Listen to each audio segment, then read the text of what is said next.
Hi, welcome to Renewable Power Generation Technology. In today's this presentation, we will examine the four key renewable energy technologies. So, in the last discussion, we talked about the wind and the solar. So, today we will focus on biomass, mini hydro, geothermal, and the marine energy. And so we will also focus on their performance in the electricity generation. We will explore how each system works and their subtypes and design parameters. And also we will evaluate the performance matrices like capacity factors, efficiency, reliability, and availability. Okay. Going forward, we will compare their costs and environmental impact, and throughout this discussion we will take global examples as well as some specific examples from Sri Lanka. And so this presentations basically outlines the different types of energy, like as I said earlier, biomass, mini hydro, geothermal, and marine. And for each we will explain how it works, the different subtypes or variants if there are any, and the key design parameters and the operational parameters, and and how those parameters affect the performance. Okay? And the and after covering these individual technologies, we will move into the comparative performance analysis also. Okay? So if you look at the global context of the renewable energy, it's important to see where these technologies stand worldwide. Right? So globally, the renewable contribution throughout quarter to one third of electricity in recent years. So, and that shares is rising. Hydropower has historically been the largest renewable source. For example, in 2015, it made up to 58% of cumulative installed renewable capacity worldwide. And the wind and the solar have grown fast. In 2015, 23% and 15% of renewable capacity is from these two, but it has risen very fast. Okay? And biomass power contribute around 6% of the renewable capacity, and which is comparatively smaller size, but but it is also promising in certain countries. Okay, and the geothermal capacity is even smaller, around 1%, since the usable geothermal resources are located in a specific areas. Okay. But when it's available, the geothermal plants are highly valued for their reliability and high capacity factors. So we will see these details later. And talking about the marine energy, it's still in a very early stage, contributing negligible share in globally, but keep on growing. The technology is growing and promising, but the cost associated with this technology is the one of the issues. Okay, so we will look at the biomass energy first, and we will look at how the biomass energy works. So the biomass energy is basically harnesses the chemical energy stored in recently living organic matter. Right? In simplest term, the biomass power plant works a lot like a conventional coal power plant, except that the fuel is the biomass. Okay, right? And then now for an example, this could be the wood chips, the agricultural residues like rice husk, or or any biomass, okay, or biofuel. Okay? So so even you can use the municipal solid waste for this biomass power plant. Right? So this biomass is combusted in boilers and producing heat that convert water into the high pressure steam, and that steam spins turbines which drives a generator to produce electricity. So it's a very similar process like the steam power plant or the coal power plant, but only different is we are using the biomass as the fuel. Okay. uh, and then because of this, because we are using the biomass, so there is the carbon emission, right? Okay, so this carbon is absorbed. So in the biomass you have the carbon, right? And its carbon is absorbed from the atmosphere by plants, right? When you release that CO2 again through the combustion in an ideal sustainable scenario, it's part of a closed combined cycle. So what you basically mean is the available the biomass, right, whatever, will absorb the CO2 from the environment, and then which we use this biomass in the biomass power plant, right? And then there will be a carbon dioxide release, and so it creates kind of a cycle. So since this biomass are the organic matters that are uh, very very recently living organic matters, so because of that we can assume this is the closed carbon cycle.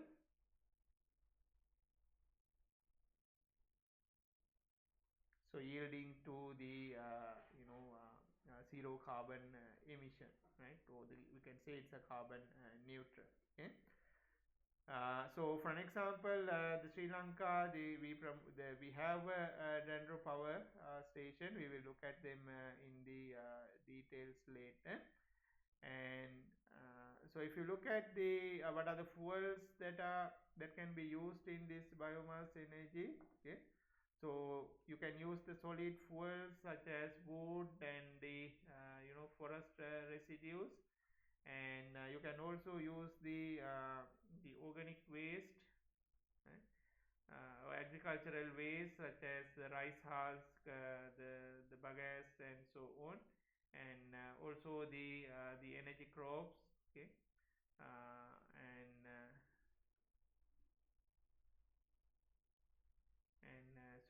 such as the Clearicidia in Sri Lanka, so we use that a lot.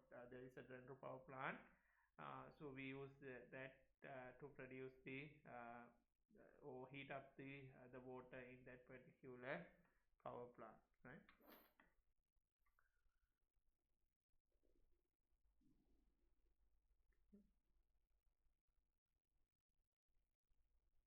So there are different pathways that you can actually use for in this biomass power plant.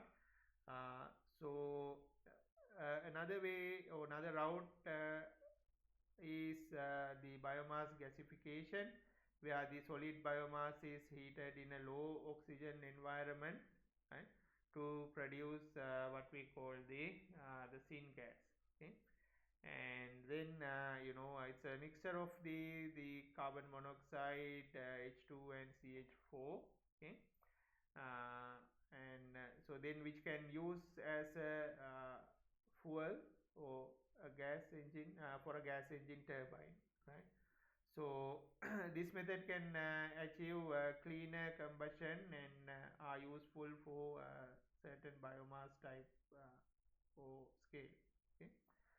uh, so so if you look at the global contents, you can see that some of the coal-fired power plants have been retrofitted to co-fire biomass. Okay, meaning they mix the fractions of biomass like wood with the coal in a boiler, right? So they are reducing the CO2 emission and the coal usage. And as one example is the Drax power station in the UK. Okay. And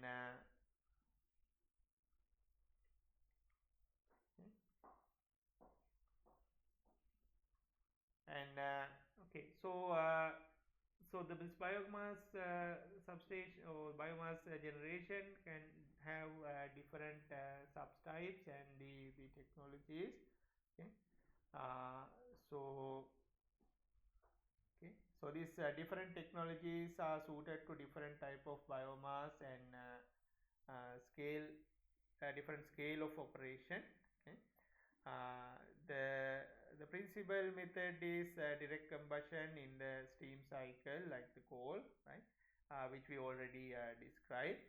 And these combustion systems vary. Okay, some use fixed gates where fuel is burned on a gate and periodically shoveled or dropped other and used in the as a feed.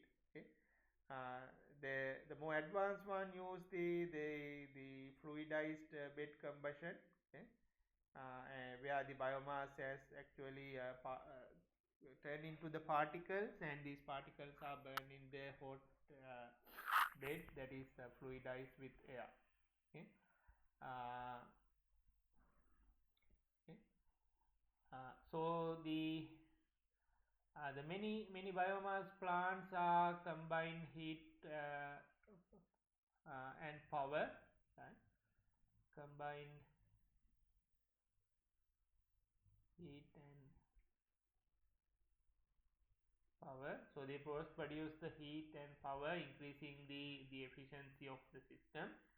Uh, so they supply the heat for the heating requirements of the buildings, especially in the winter season. Okay, and also it produces the power. Right? So the total efficiency can be up to 60 to 80%, including the heat usage. So if you don't use the heat, then the efficiencies will go down. Right? Uh, so so if you use the electricity only, you will say electricity only, the efficiency is 20 to 30%. Okay, so you can see the heat has to do heat has a major contribution. So so if you don't use the heat, then the efficiency is dropped to 20 to 30%. Okay, and the uh, okay. And the biomass or the biogas side. So if you're looking at the biogas side, the anaerobic design is a critical technology for with biomass. For an example, livestock from farms can build a biodigester that takes cow manure and produces the biogas to run a generator, right? So this also handles the waste management and produce the power simultaneously. Okay, so these systems can be very reliable for the base load requirement of the power system. And okay, uh, so so there are scenarios that have shown that these the biogas stations with multiple engines has ability to run continuously 24 by 7, achieving the capacity factor about 60% and so on. Right? So you can see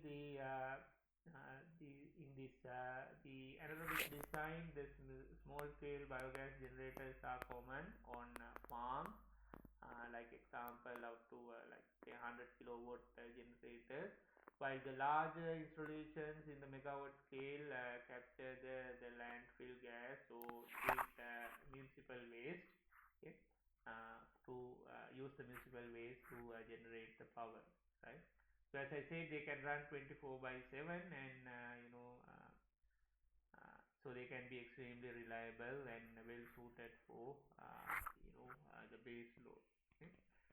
Uh, the other technology is the gasification, right? So this is the thermal conversion of biomass into syngas by reacting it with the limited oxygen at high temperature. Okay. Syngas, which is a combination of carbon monoxide and hydrogen, can drive internal combustion engine or the gas turbine or even fuel cells, because you have the hydrogen here. Okay, sorry. Uh, okay. Uh, So these gasification techniques are used in some advanced plant or small scale units. Okay, some including some experimental biomass gas IGCC, right? Internal gasification combined cycle for so expecting for high efficiency. Okay. Another technique is the liquid biofuel for power. Okay, so this is less common, but engines or turbines can burn bioethanol or biodiesel. Usually, liquid biofuels are used in transport, not in the power generation. But in remote areas, straight vegetable oils or biodiesels can used to run the generator.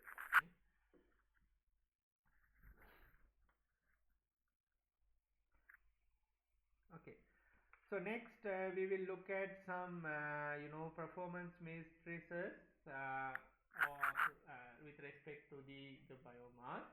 So these performance matrices we have also discussed under the solar and wind. So you know what are these performance matrices and what they tells you.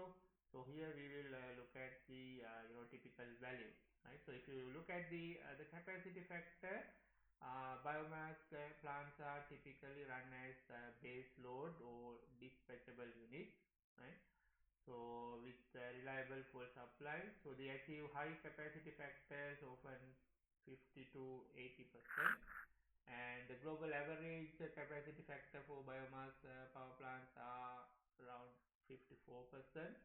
And with a well managed plant, specifically the biogas or cogeneration units like combined heat and power, so they can exceed 70%, right?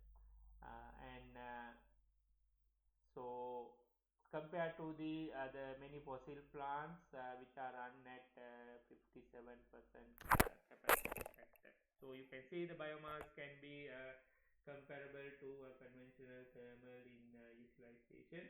So it has a higher capacity factor if you go for the this combined heat and power option, okay, for the what we call the cogeneration. Okay. And if you look at the efficiency, uh, you know, if you purely look at the electric efficiency, that means if you are only generating the electricity, then it is the moderate, right? So small solid biomass steam plant like 5 to 20 megawatts, so often have net efficiency around 20 to 25%.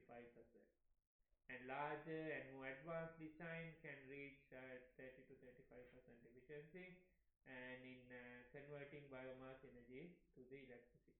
Okay. And if you have the co-fired and circulating fluidized bed, the boiler improves the efficiency, and the combined heat and power operation generally boost overall energy use. So they are also it's increased the efficiency, so even you can go greater than 60%, right? uh, and the gasification gas engines, we talked about different technologies. So these gasification gas engine systems can get electric efficiency of around 30%. Okay. uh, so to compare with the modern coal power plant, which is 35 to 40% efficient, right? And if you look at the reliability and the availability of this generation power plant, uh, So when properly maintained and if fuel logistics are solid, that means you have a continuous supply. The biomass plants have good availability, like typically greater than 85 to 90%. Okay, okay, so these unplanned outages, they can occur from fuel feeding issues and the slagging and so on, or due to the corrosion from fuel impurities. Right? However, the engines runs on biogas can be extremely reliable with multiple units providing redundancy, and but you have to make sure that the fuel is available. Okay? So these facilities can operate 24/7 and year round, right? So only stopping for periodic maintenance or fuel supply specification. Okay, right, and the ramp flexibility, if needed, if you look at that, means how fast this can be ramp up or ramp down depending on the variation of the demand. For example, if the demand is increasing now, the problem with the coal power plant is they have a very low ramping flexibility. That means they can't increase this fast, so they have to increase slowly. So to maintain the increase in demand, the coal power plants has to run at a certain uh, capacity and then increase slowly, right? So this will be waste. So that is one of the issues in the coal power plant. So if you look at the similar property of the biomass, okay, uh, okay, okay. So you can also see that the biomass gas. So they have some ability to load flow, but generally are run at the steady output like the coal power plant, right? And uh, but if you look at the biogas engines, they can ramp up or ramp quickly by starting stopping engine. So that can be used for grid support if required, right? And the overall biomass is considered a firm renewable capacity, but less flexible than hydro or the gas unless designed for it. So it has a similar drawback like the coal, right?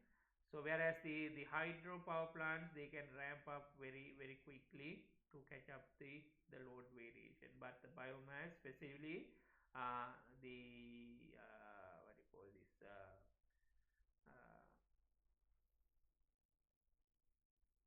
not the biogas, but the biomass is considered to be a firm renewable capacity.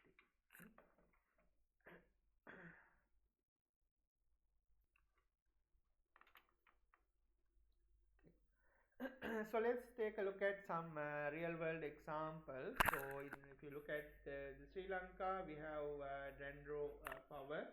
There is a one Dendro power plant in the Mayangane.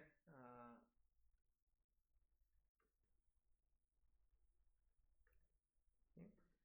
So this fires the Dendro woods, and so this is commissioned in 2014 by Tokyo Siemens, and so it used the Glycidia, so wood for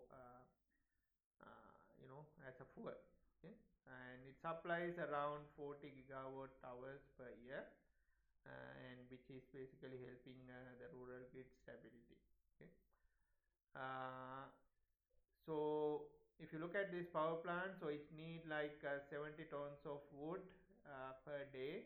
Okay, achieving like 75% availability, and the seasonal supply issues, like for example in rainy season there are moistures in the wood, so the combustion is not effective, so you have to remove the moisture in some other means and so on, right? So these kind of things can reduce the output, and there is a mechanism that they purchase these woods from the local farmers, so they are benefited by selling wood and and so on. Okay. So if you look at the performance data of this the power plant, so it's a smaller dendro power plant. Uh, so this is a 6 megawatt. Like for an example, the smaller dendro power plants like 1 megawatt units, so they report nearly 6,000 to 7,000 hours per year operation when fuel is sufficient, right? And about 70 to 80% capacity factor. And some early project face the maintenance problem, uh, so which basically highlights the need for robust design against the corrosion and slugging. Okay. And if you look at the global contents, there's a Drugs power station in UK. Okay. So this is a coal power plant converted to burn biomass pellets. Okay. So now 2.6 gigawatt on biomass, providing nearly 6% of the UK's power requirement, right? And this has the 67% of the capacity factor as of 2019. Okay. So you can see that even the grid scale coal power plants can be replaced with biomass. Okay. Though you have to make sure that the fuel is continuously supplied, or you are sustainable with the fuel. Okay. Right. So the next we will look at the mini hydro. So which are I think very much familiar to you, the hydro power plants. But the mini hydropower plants are different from the major hydropower plants because the way that they take the water and run the turbines are a little different compared to the major hydropower plant. Okay? Uh, so this harness the energy from the flowing water rather than the stored water in the other reservoirs. And in mini hydro, which is defined as typically less than 10 megawatt. Uh, the water from river is diverted through what we call the penstock, right? So here you can see the penstock here, okay, or this one, okay. So this is the penstock, right? Which is basically a pipeline to a turbine, then return to the river downstream. So it's the same physics as the large hydro. So you use the potential energy and converted that to the kinetic energy to run the turbine, right? And there are different types of power plants, the runoff river versus reservoir. So mini hydropower plants are basically the runoff river, where the larger hydropower plants are reservoirs, but there are mini hydropower plants with the small reservoirs as well. Okay. The runoff river, meaning they have little or no storage, right? And small diversion, and we call it the weir channel. Okay, so which you have in here, the diversion weir uh, will divert the part of the river into an intake, and through the turbine the river's natural flow, right? And it diverts back to the river from here. So you divert the some water coming in the river through this the channel, and through the penstock you goes to the turbine, and then you release them back to the river. Okay. Uh, okay. So there's very less environmental harm because there are no major dams, or no flooding due to the dams. Not it doesn't cover large areas, which were like for example, when you are looking at the larger power plants, when they were built, many of the areas the people live were flooded, and they have to evacuate the people and find some other places to to support their lives and for them to live, right? So in some mini hydros, they may have a very small or the tiny reservoir, or what we call the daily pondage, to regulate the flow for peaking, but nothing like the multi-year storage or big dams, so very small ones, right? And if you look at the components of the mini hydro power plant, so you have the diversion wire, okay, or we call the intake, right? So that is what you have here, over here, and then you have the canal or the pipeline, okay, carrying water into the 4-bay tank, right? So then that is this, and then you have the penstock, right? So the penstock is the steep pipeline, right? So this is the penstock, and this is the canal. This is the canal, and this is the penstock. The penstock have a steep uh, incline like that. Okay, and so and this right. So this will bring the water to the powerhouse, and in the powerhouse you run the turbines, and there are different types of turbines that you can utilize in the hydropower plants, like Pelton, Francis, or Kaplan type turbines, and this convert the energy in the water, uh, and it generates the electricity from there. Okay, and then you have the what we call the tail race, right? So the tail race is used to bring the water back to the river, right? And then there will be a small switch yard set up, to step up the voltage. Okay, usually to 11 kV or 33 kV, depending on where you're going to connect, right? So at what voltage you are going to connect. Okay. So the turbine type is basically chosen based on the head, right, and the flow, right.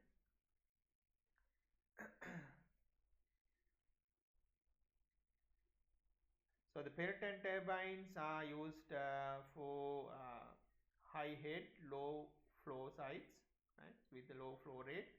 But the Francis or Kaplan is utilized for a medium to low head with a higher flow rate. Okay, and Kaplan is often used if low head but large volume. Okay, uh, okay. And the typically the mini hydro is often uses of the shelf turbines, okay, and the generator units rather than specifically built. So okay, so this turbine and generator units are standardized for certain head and the flow rate. So it's it defined like for what head and what flow rate this turbine is and the generator is suitable. Okay.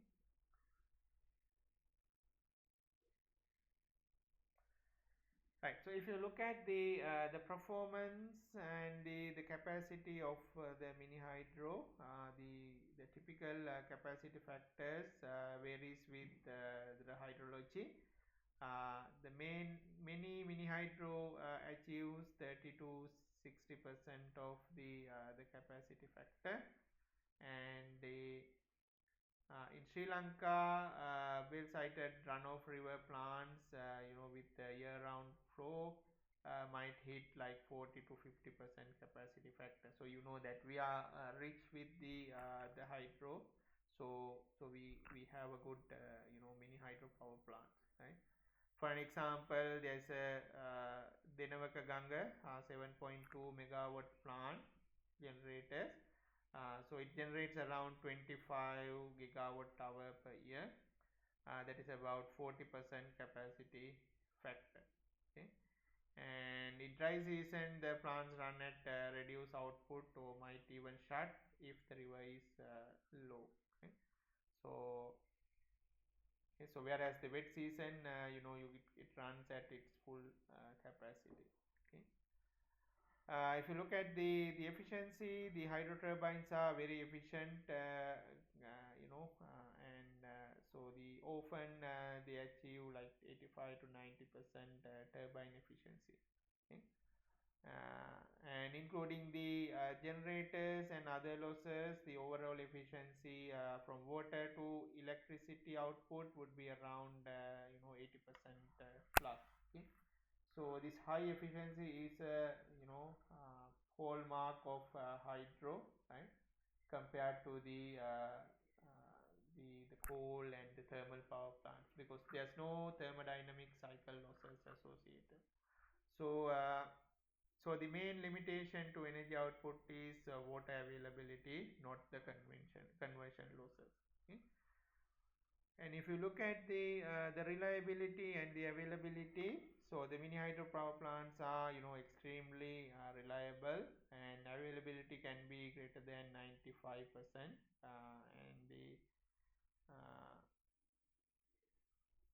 okay, so turbines can run continuously with the minimal maintenance, right? Some just periodic greasing and so on. Okay? The primary downtime time is usually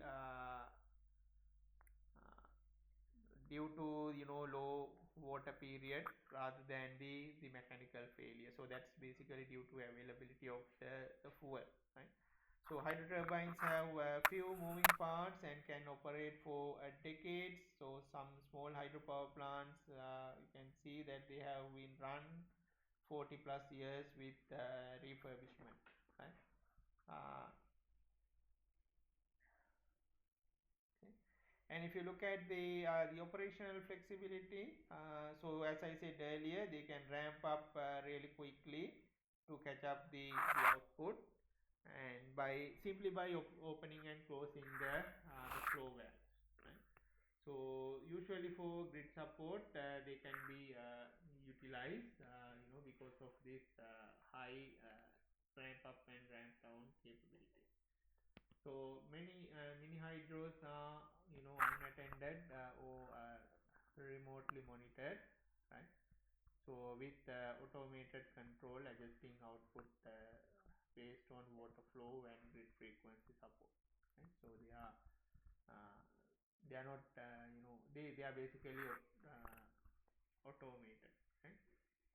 Uh, so they can go from 0 to full power in minutes, in couple of minutes, making them good for peaking if a little or little for base storage is available. Okay.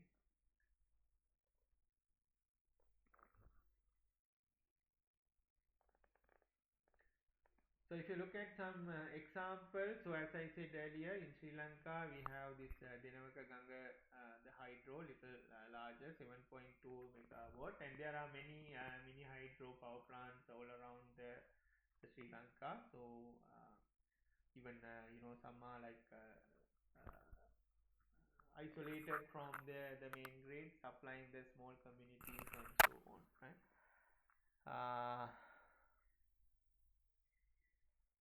So in here the head is like 34 meters, and design flow is 25 cubic meters per second, and so it's used two 3.6 megawatt Francis turbines, commissions in 2012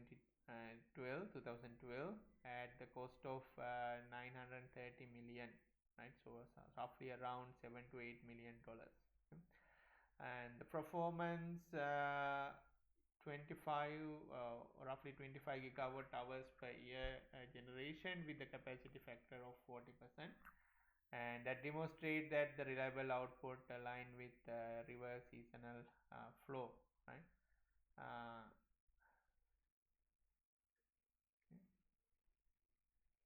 So in the drought, the output dropped to 50%, and overall availability is greater than 90%. Excluding the water storage. Okay. And there is Eratana Hydro power plant, which is a 10 megawatt, the mini hydro plant with the head of 120 meters. And then it uses the Pelton turbines, and annual generation is 40 gigawatt hours. So capacity factor goes around 45%, and so this showcases a high head height like 180 meters compared to the 34 meters in the Dinavaka Ganga Hydro. Right? So okay. And then in China and India, there are thousands of village scale mini hydro power plant ranging from 100 kilowatt to 5 megawatt, provide decentralized power, as I said earlier. So example, in China, roughly 75 gigawatt of small hydro installation by 2020, and then they are powering the remote community. So these have capacity factors around 30% nationally due to the seasonal monsoon. And in the Europe, the mini hydros on alpine streams and old water mills upgrade, like example in a 300 kilowatt micro hydro in Switzerland, right? So this might run at 70 to 60 to 70% capacity factor because of the glaciers that are melt and feed water. So the water is coming from the melting glaciers. So and these European mini hydropower plants are automated and have very long lifetime. So some in Australia are running for 100 plus years old. So they are 100 plus years old, refurbished over the time and still running. Okay. So you can see they can run for a longer period of time with minimum the maintenance, and you can actually automate the operations. So with the minimum human intervention, you can run these mini hydropower plants. Right. So if you look at the costs and the other economic factors, the capital cost, the mini hydro projects generally have a higher unit cost than the large hydro. You can see that, but still favorable for the development, right? Uh, uh, so in a practical, in typical in case, the install cost is around $1,000 to $3,000 per kilowatt, okay, which is depend on the site. Okay. So for an example, this Dinavaka 7.2 megawatt cost around uh, $8 million, okay, about $1,100 per kilowatt. Okay. And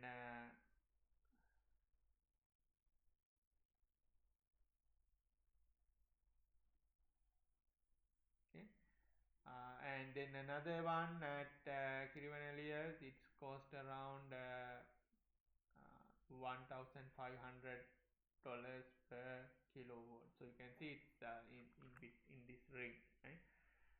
Uh, so the major cost is due to the terrain, civil works, and access drive cost and so on, right? Including the tunneling and so on, right? So if you look at the main operation and maintenance cost, this is very low for hydropower plant, so no fuel cost, it's free, and the operation and maintenance might be on the order of $1 1 to 4% of the capital cost. So you can see it's really low compared to the capital cost.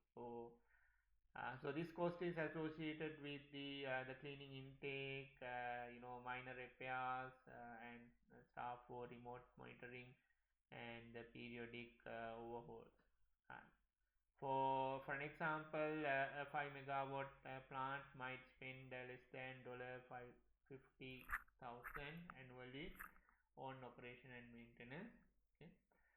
Excluding any major equipment, retrofit. Right. Uh, so many small hydros in Sri Lanka operates on a small, simple model. The the handful of staff can manage the multiple plants, so the staff cost is also less because you don't need much staff to handle this. Okay. Uh, if you look at the levelized cost of energy, for small hydro is often 0.04 to 0.1 per kilowatt hour, dollars per kilowatt hour, and it's depending on the capacity factor and the financing. Okay. uh, so well performing sites with higher capacity factor and low capital cost can produce very cheap power, right? And if you look at the global scenario, new small hydro average around $0.05 to $0.1 per kilowatt hour, and which is placed is at the lowest of renewables.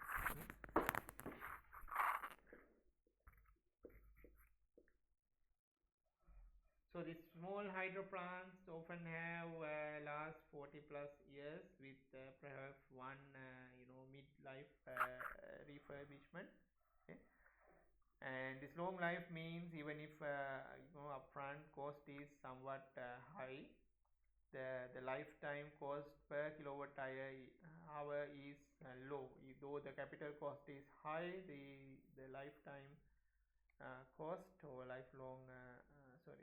lifetime cost per kilowatt hour is low. Okay. Uh,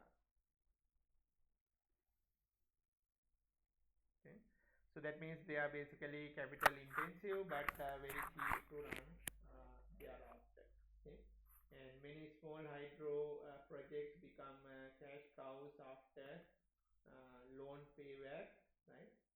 And initial loans are often 5 to 8 years. So after 5 to 8 years, this is basically making profit, right?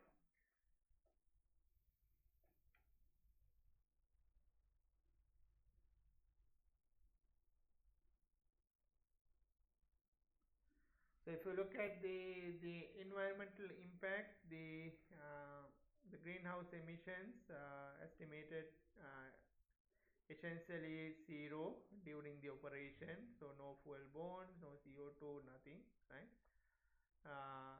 Okay, so because of that, it's one of the cleanest in carbon terms. Okay. Uh, and land and ecological footprint compared to the large hydros, these footprints are lower. So okay, so you need the minimum land for mini hydro, and okay, and the effects on there's no flooding, as I said earlier. There's no larger flooding area, so the effect of the community living in this area is also the minimal, right? uh, and the impact on the aquatic life, like fish and so on. The small hydro can impede fish movement if fish cannot get past the pipeline or the weir, right, or intake, right? So they can sometimes disturb the fish movement, and so in some projects they have included the fish ladders or fish bypass to solve these problems, right? uh, so there's no big changes in the water temperature or the sediment trapping. So because of that, there's a minimum harm to the aquatic life. Okay. Uh, okay. So though these diversion, they can trap some sediment in the forebay. Uh, so okay, so it can be easily deal with, right? So looking at the social impact, generally positive, right? If projects are community friendly, right? And they often improve the access and reliability of the local power. But if irrigation or drinking water use is downstream, there can be conflict arise if too much water is diverted, right? So that people will have issues with the farming and irrigation work if that is done. Okay, so but the careful allocation is needed uh, to to minimize the social impact. Okay.